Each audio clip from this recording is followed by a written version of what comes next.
আসসালামু আলাইকুম। ভারতের পিছন থেকে কোনোভাবেই সরানো যাচ্ছে না প্রেসিডেন্ট ডোনাল্ড ট্রাম্পকে।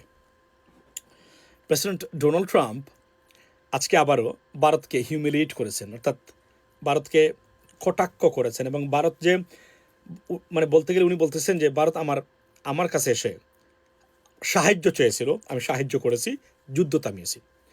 এবং আজকে আরও একটা কথা বলেছেন উনি, আপনারা দেখেন, মানে আমি জানি না এটা দেখা যায় কিনা, এই দেখেন যে নরেন্দ্র মোদী নাকি প্রেসিডেন্ট ট্রাম্পকে বলেছেন, স্যার আমি কি আপনার সাথে দেখা করতে পারি?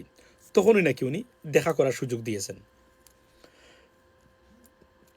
আর যুদ্ধের ব্যাপারে বলেছেন যে ভারতীয় embassy in Washington DC reached out to the State Department to intervene in that war between India Pakistan, which is called Operation Sindoor or Sindoor, whatever. কিন্তু ভারত এটা অস্বীকার করেছে।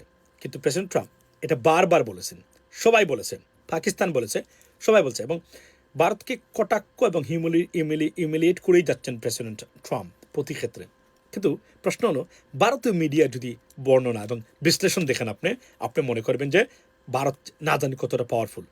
এটা বলার অর্থটা এটাই হলো যে আপনারা যতই প্রপাগান্ডা করেন না কেন, আপনাদের প্রপাগান্ডা, ভারতীয় মিডিয়ার প্রপাগান্ডা সারা পৃথিবীব্যাপী এখন প্রতিষ্ঠিত এবং মানে সুপ্রতিষ্ঠিত বলতে গেলে। সবাই জানে যে আপনারা মিথ্যা তথ্য এবং বিভ্রান্তিকর তথ্য দিয়ে বেরান, এবং প্রেসিডেন্ট ট্রাম্প কয়েকদিন পরে পরে সেটাকে রিজেক্ট করে প্রতিষ্ঠা করেন ভারতীয় মিডিয়া আসলেই প্রপাগান্ডিস্ট। এখন সবচেয়ে বড় জিনিস হলো, যতই মানুষকে বোঝান না কেন যে আমেরিকা আপনাদের পক্ষে আছে, আসলে সম্পর্কটা কোন পর্যায়ে আছে সেটা আবারও প্রমাণ করলো এই প্রেসিডেন্ট ট্রাম্পের এই স্টেটমেন্টের মধ্য দিয়ে। নেক্সট, আসসালামু আলাইকুম।